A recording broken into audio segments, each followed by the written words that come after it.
ಪ್ರಾಪಂಚಿಕ ಬದುಕಿನಲ್ಲಿ ಮಾನವನ ನಿಜವಾದ ಕರ್ತವ್ಯಗಳೇನು? ಜೀವನದಲ್ಲಿ ಸಮಚಿತ್ತತೆಯನ್ನು ಬೆಳೆಸಿಕೊಳ್ಳಬೇಕಾದ ಬಗೆ ಹೇಗೆ? ಸಮತೋಲನದ ಸಾಧನೆ ಬದುಕಿನಲ್ಲಿ ಸಾಧ್ಯವೇ? ಎಂಬೆಲ್ಲ ಪ್ರಶ್ನೆಗಳಿಗೆ ಭಗವದ್ಗೀತೆಯ ಮೂಲಕ ಶ್ರೀ ಕೃಷ್ಣನ ನುಡಿಗಳು ನಮಗೆ ಸಾರ್ಥಕತೆಯನ್ನು ನೀಡುತ್ತದೆ. ಬನ್ನಿ ಈ ಗೀತೆಯ ಸಾರವನ್ನು ತಿಳಿಯೋಣ. ಶ್ರೀಮತಿ ನಾಗಶ್ರೀ ತ್ಯಾಗರಾಜ್ರವರ ಧ್ವನಿಯಲ್ಲಿ ಗೀತ ಸುನಾದ ಕಾರ್ಯಕ್ರಮ ತಪ್ಪದೆ ಕೇಳಿ. ಪ್ರತಿದಿನ ಬೆಳಗ್ಗೆ 8:35 ಮರುಪ್ರಸಾರ ಸಂಜೆ 6:30 ನಿಮ್ಮ ಜನಧ್ವನಿ ಬಾನುಲಿಯಲ್ಲಿ.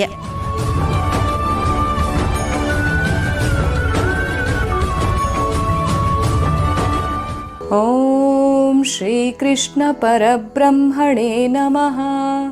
ಶ್ರೀಮದ್ಭಗವದ್ಗೀತಾ. ಜನಧ್ವನಿಯ ಸಮಸ್ತ ಶ್ರೀಕೃಷ್ಣನ ಭಕ್ತರಿಗೆ ನಮಸ್ಕಾರಗಳು.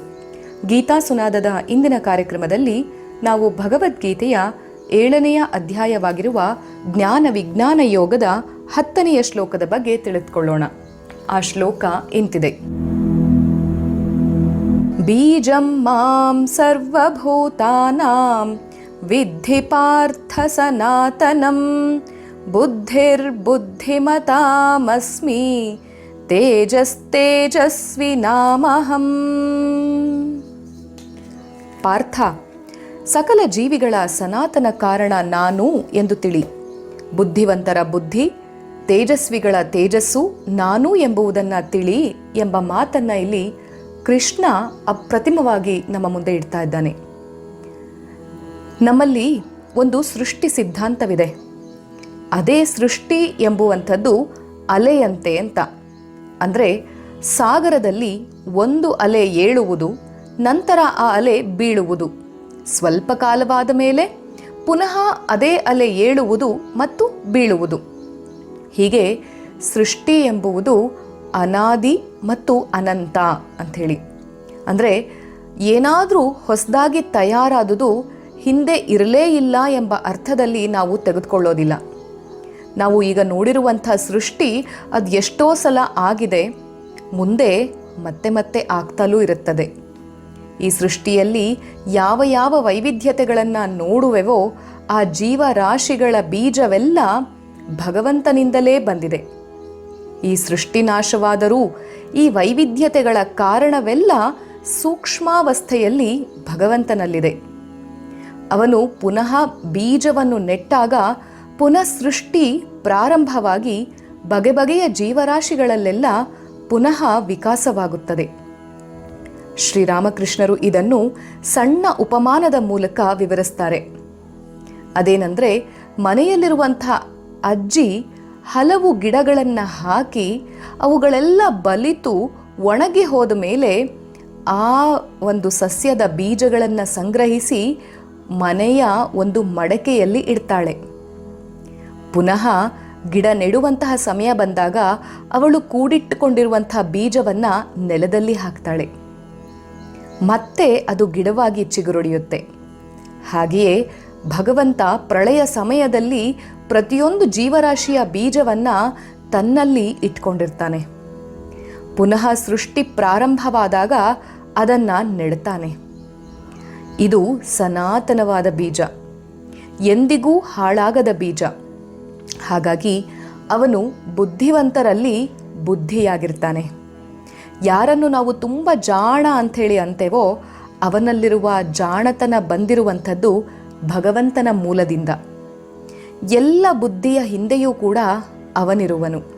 ಆದರೆ ಎಲ್ಲಿ ಆ ಬುದ್ಧಿ ಒಳ್ಳೆಯ ಕಡೆ ತಿರುಗಿದೆಯೋ ಅಲ್ಲಿ ಅವನು ಹೆಚ್ಚು ಇರ್ತಾನೆ. ಈ ಜೀವನದಲ್ಲಿ ದೊಡ್ಡ ಬುದ್ಧಿವಂತಿಕೆಯೇ ಸತ್ಯವನ್ನು ತಿಳಿದುಕೊಳ್ಳುವಂಥದ್ದು. ಈ ಪ್ರಪಂಚ ಮರಳು ಮಿಶ್ರವಾದ ಸಕ್ಕರೆಯಂತಿದೆ. ಅಂದರೆ ಸುಳ್ಳು ಮತ್ತು ನಿಜ ಎರಡೂ ಕೂಡ ಒಟ್ಟಿಗೆ ಮಿಶ್ರವಾದಂತಿದೆ. ಅನೇಕ ವೇಳೆ ಸತ್ಯಕ್ಕಿಂತ ಸುಳ್ಳೇ ಹೆಚ್ಚಾಗಿ ಸತ್ಯದಂತೆ ಕಾಣುತ್ತದೆ. ಇರುವೆಯ ಮುಂದೆ ಮರಳು ಸಕ್ಕರೆಯನ್ನು ಬೆರೆಸಿರುವುದನ್ನು ಇಟ್ಟರೆ ಆ ಇರುವೆಯಾದರೋ ಸಕ್ಕರೆಯನ್ನು ಆರಿಸಿಕೊಂಡು ಮರಳನ್ನು ಹಾಗೆ ಬಿಡುತ್ತದೆ. ಬುದ್ಧಿವಂತರೂ ಹಾಗೆಯೇ. ಪ್ರಪಂಚದಲ್ಲಿ ಮಿಥ್ಯ ಎಷ್ಟು ಆಕರ್ಷಣೀಯವಾಗಿ ಕಂಡರೂ ಅದನ್ನು ತ್ಯಜಿಸಿ ಸತ್ಯವನ್ನು ಆರಿಸಿಕೊಳ್ಳುವರು. ಹಾಗೆ ಭಗವಂತ ತೇಜಸ್ವಿಗಳಲ್ಲಿ ಎಲ್ಲಿದ್ದಾನೆ ಅಂತಂದರೆ, ತೇಜಸ್ವಿಗಳ ತೇಜಸ್ಸು ನಾನು ಅಂತ ಹೇಳ್ತಾ ಇದ್ದಾನೆ. ತೇಜಸ್ಸು ಅಂತಂದರೆ ಒಂದು ವ್ಯಕ್ತಿಯಲ್ಲಿರುವ ಆಕರ್ಷಣೆ. ಅದನ್ನು ಮಾತಿನಿಂದ ವಿವರಿಸುವುದಕ್ಕೆ ಆಗೋದಿಲ್ಲ. ಆದರೆ ನಾವು ಯಾವಾಗ ಅವರೆದುರಿಗೆ ಇರುವೆವೋ ಆಗ ನಮಗೆ ಇಚ್ಛೆ ಇಲ್ಲದೇ ಇದ್ದರೂ ಅದಕ್ಕೆ ಗೌರವ ತೋರುತ್ತೇವೆ. ಅಂತಹ ಒಂದು ಅದ್ಭುತವಾದ ಪ್ರಭಾವ ಇದೆ ಅವರ ಸುತ್ತಲೂ ಇರುವವರ ಮೇಲೆ. ಇದು ಕೇವಲ ಬಾಹ್ಯ ಆಕರ್ಷಣೆ ಅಲ್ಲ, ಇದೊಂದು ಅತೀಂದ್ರಿಯವಾದ ಆಂತರಿಕ ಆಕರ್ಷಣೆ. ಮಹಾಮಹಿಮರಲ್ಲಿ ಇದನ್ನು ನಾವು ನೋಡ್ತೇವೆ. ಯಾರೂ ಕೂಡ ಅವರ ವಿಷಯವನ್ನು ಜಾಹೀರಾತು ಮಾಡಿರೋದಿಲ್ಲ. ನಮಗೆ ಅವರ ವಿಷಯವೇನೂ ಗೊತ್ತಿಲ್ಲ. ಆದರೂ ಕೂಡ ಅವರ ಸಾನ್ನಿಧ್ಯದಲ್ಲೊಂದು ವಾತಾವರಣ ಸ್ಪಂದಿಸುತ್ತಿರುತ್ತದೆ. ಅವರಲ್ಲಿರುವ ದೊಡ್ಡತನಕ್ಕೆ ನಾವು ಮಣಿತೇವೆ. ಅವರೊಂದು ವಿದ್ಯುತ್ ಬಲ್ಬಿನಂತೆ. ಅವರಲ್ಲಿ ಬೆಳಗುತ್ತಿರುವ ಶಕ್ತಿ ಭಗವಂತನೆಂಬ ಜೋಗದ ಜಲಪಾತದಲ್ಲಿ ತಯಾರಾಗಿರುವಂಥದ್ದು.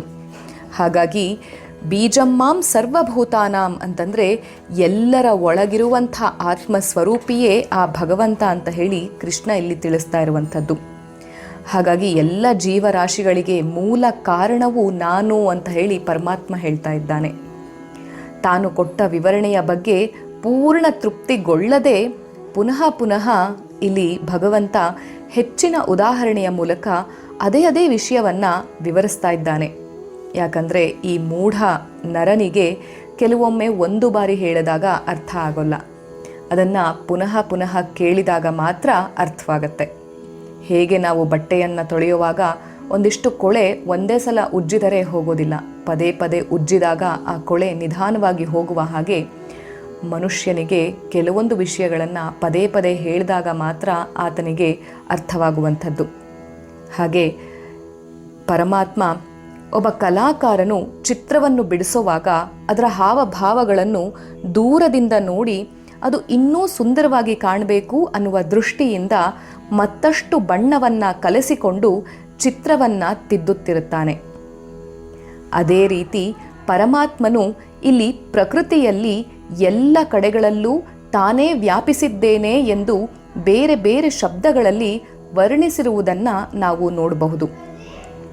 ಬುದ್ಧಿವಂತರಲ್ಲಿ ಬುದ್ಧಿಯು ನಾನೇ ಎಂದು ಕೃಷ್ಣ ಹೇಳ್ತಾ ಇದ್ದಾನೆ. ಬುದ್ಧಿವಂತನು ಯಾವಾಗಲೂ ಹೆಚ್ಚಿನ ಬೌದ್ಧಿಕ ಪ್ರತಿಭೆಯಿಂದ ಮೆರೆಯುತ್ತಿರುತ್ತಾನೆ. ಈ ಹೆಚ್ಚಿನ ಬೌದ್ಧಿಕ ಪ್ರತಿಭೆಯು ಪರಮಾತ್ಮನಿಗೆ ಸೇರಿದ್ದು. ಇನ್ನು ಬೇರೆ ಶಬ್ದಗಳಲ್ಲಿ ಹೇಳೋದಾದರೆ ಬುದ್ಧಿಯ ಮೂಲಕ ಹೊರಸೂಸುತ್ತಿರುವಂಥದ್ದು ಬುದ್ಧಿಯ ಹಿಂದಿರುವ ಪ್ರಜ್ಞೆ ತಾನೇ. ಉದಾಹರಣೆಗೆ ಬಲ್ಬಿನ ಮೂಲಕ, ರೇಡಿಯೋದ ಮೂಲಕ, ವಿದ್ಯುತ್ ಒಲೆಯ ಮೂಲಕ ವ್ಯಕ್ತಗೊಳ್ಳುವುದು ವಿದ್ಯುತ್ ಶಕ್ತಿ ಒಂದೇ ತಾನೇ. ಹಾಗಾಗಿ ಸಕಲ ವಸ್ತು ಚರಾಚರ ರೂಪಗಳಲ್ಲಿಯೂ ಕೂಡ ತಾನಿದ್ದೇನೆ ಒಂದಲ್ಲ ಒಂದು ರೂಪದಲ್ಲಿ ಅಂಥೇಳಿ ಕೃಷ್ಣನೇ ಈ ಒಂದು ಶ್ಲೋಕದ ಮೂಲಕ ತಿಳಿಸ್ತಾ ಇದ್ದಾನೆ. ಈ ಒಂದು ಮಾತಿಗೆ ಮುದ್ದುರಾಮನ ಅದ್ಯಾವ ಪದ್ಯ ಸೂಕ್ತವಾಗತ್ತೆ ಗಮನಿಸೋಣ ಬನ್ನಿ. ಅವರಿವರ ಮಾತಲ್ಲ ನೀತಿ ಶತಕಗಳಲ್ಲ, ಅವರಿವರ ಮಾತಲ್ಲ ನೀತಿ ಶತಕಗಳಲ್ಲ, ಕಗ್ಗ ಬೊಂತೆಗಳಲ್ಲ ತನ್ನನರಿವುದಕ್ಕೆ, ಅರಿವು ಕಣ್ತೆರೆವುದಕ್ಕೆ ಬೇಕೊಂದು ನಿಜ ಸತ್ವ, ಅರಿವು ಕಣ್ತೆರೆವುದಕ್ಕೆ ಬೇಕೊಂದು ನಿಜ ಸತ್ವ, ಒಳ ಎದೆಯಲಿದೆ ಸಕಲ ಮುದ್ದು ರಾಮ, ಒಳ ಎದೆಯಲಿದೆ ಸಕಲ ಮುದ್ದು ರಾಮ. ಹಾಗಾಗಿ ಕೇವಲ ಮಾತುಗಳಲ್ಲಿ, ನೀತಿ ಶತಕಗಳಲ್ಲಿ ಮಾತ್ರ ನಾವು ನಮ್ಮನ್ನು ಅರಿಯೋದಕ್ಕೆ ಒಗ್ಗಿಕೊಳ್ಳದೆ ನಮ್ಮೊಳಗಿರುವಂಥ ಅರಿವನ ಒಂದು ಕಣ್ಣನ್ನು ತೆರೆದಾಗ ಮಾತ್ರ ಅಲ್ಲಿ ನಿಜಸತ್ವ ನಮಗೆ ಕಾಣುತ್ತೆ. ಹಾಗಾಗಿ ಒಳ ಎದೆಯ ಮೂಲಕ, ಒಳ ಸತ್ವದ ಮೂಲಕ, ಅಂತರಂಗದ ಮೂಲಕ ಸಕಲವನ್ನೂ ಅರಿಯುವ ಪ್ರಯತ್ನ ಮಾಡಿದಾಗ ನಮ್ಮ ಅಂತರಂಗದೊಳಗಿರುವಂಥ ಬುದ್ಧಿಯಲ್ಲಿ ಬುದ್ಧಿಯಾಗಿ, ತೇಜಸ್ವಿಯಲ್ಲಿ ತೇಜಸ್ಸಾಗಿ ಆ ಪರಮಾತ್ಮ ನಮ್ಮಲ್ಲಿ ಗೋಚರಿಸ್ತಾನೆ. ಅತ್ತ ಕಡೆಗೆ ನಮ್ಮ ಚಿತ್ತ ಹರಿಯಲಿ ಎಂಬುವಂಥದ್ದೇ ಮುದ್ದುರಾಮನ ಮಾತು ಕೂಡ. ಹಾಗಾಗಿ ಅಂತಃಸತ್ವವನ್ನು ಹೆಚ್ಚು ಹೆಚ್ಚು ಗಮನಿಸೋದಕ್ಕೆ ನಾವು ಈ ಕ್ಷಣದಿಂದಲೇ ಪ್ರಯತ್ನಿಸೋಣ, ಹೌದಲ್ವೇ? ಸರ್ವಂ ಶ್ರೀ ಕೃಷ್ಣಾರ್ಪಣಮಸ್ತು. ಶ್ರೀ ಗುರುಭ್ಯೋ ನಮಃ. ಹರಿ ಓಂ.